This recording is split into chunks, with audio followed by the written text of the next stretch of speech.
Today on Science, paper chromatography with John and Hazel.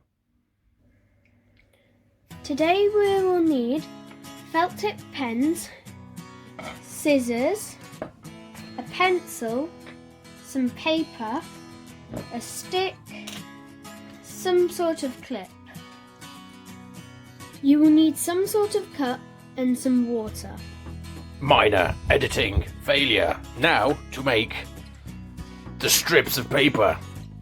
To make a strip of the special paper, you will need a thing to draw lines on so it's equal, some absorbent paper, some scissors and a pencil. First, you're going to use the strip as a ruler and draw a line that way. Then you're just going to make a rectangle about this big. When it's cut out, it should look something like this. And at the top, you need to fold it so your stick can go through it. Now you're going to, with your ruler, draw a line across the bottom. And with as many as you can fit in, you're going to get 3 colours. I'm going to choose pink, orange and yellow.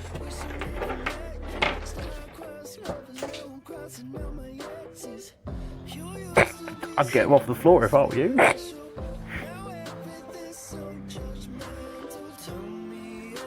And now you're going to place 3 dots about that big in the centre of the line. Spread out so the colours don't touch.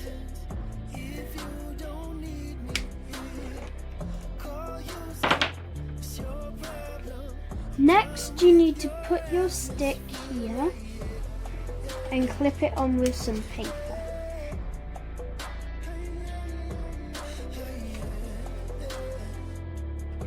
Like this. We've prepared a couple pieces of paper with beautiful colours on them. You're going to place a small amount of water in the bottom of your beaker or cup, just so it fills the bottom of the cup. If you need to, just hold it up and check if it touches the bottom. Ours doesn't, so I'm going to adjust our paper just by rolling it down.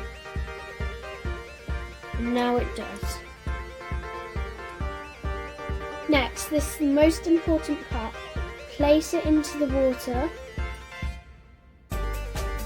Oh dear. Oh no, ours still doesn't fit.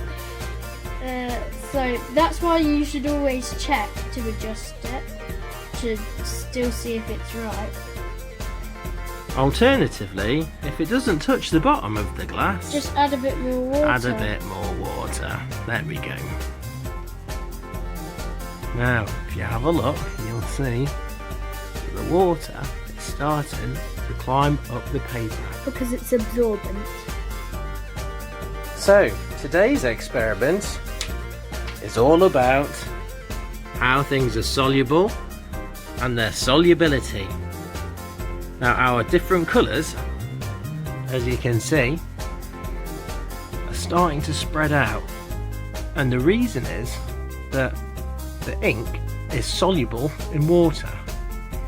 Now, you get different results depending on which pens you use, but what you'll find is that the ink isn't just one colour. It is a mixture of several different colours.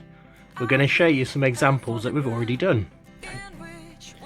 These are the ones we have already done. As we told you, you need to put a line, and we put a line, and they have lifted off the line that we have put, both of them. This was the pink, this was the orange, this was the yellow, this was the green, this was the blue, and this was the purple. And you can see they've changed colours and split into different colours. So for this one example here, this green hasn't moved as far as the blue, and that means that our green didn't dissolve as easily, so it couldn't go as far, but our blue was more soluble, so it moved further up the paper. So our blue has a higher level of solubility than the green.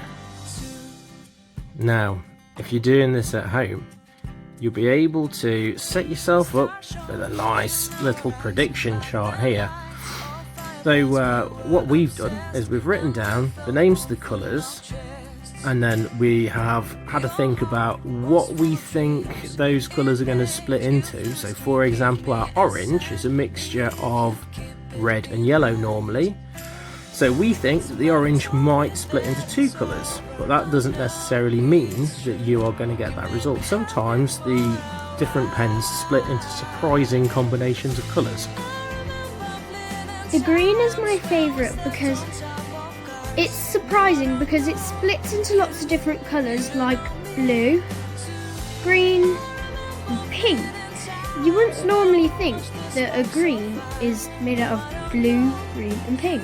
There's a tiny wee bit of yellow in there as well. Can we get to zoom in? Hey, there we go.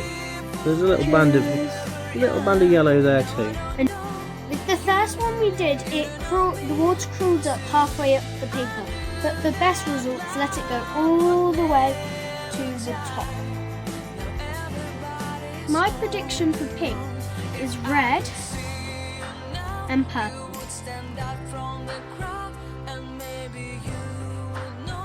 My prediction for orange is red,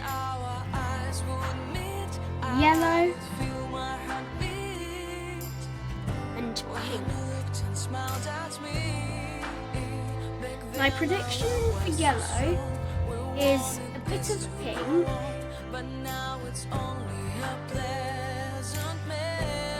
some neon yellow,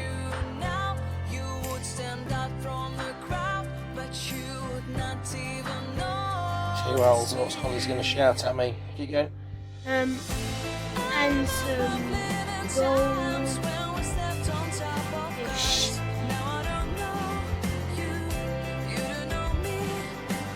Here are my finished predictions. Pink, purple and red.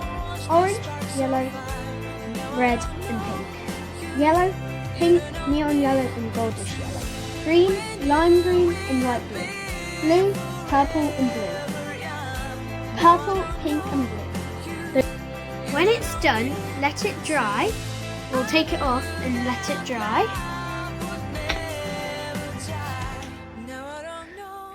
And you can find your results. Well, we hope you enjoyed our first attempt at doing a Experiment. for the whole family to enjoy. Next time around, we are going to be looking at our own indicators, making them in the kitchen. So don't forget to buy a red cabbage and make sure you've got a range of different household things to test. Goodbye. Bye. Hope you enjoyed today's lesson with John and Hazel.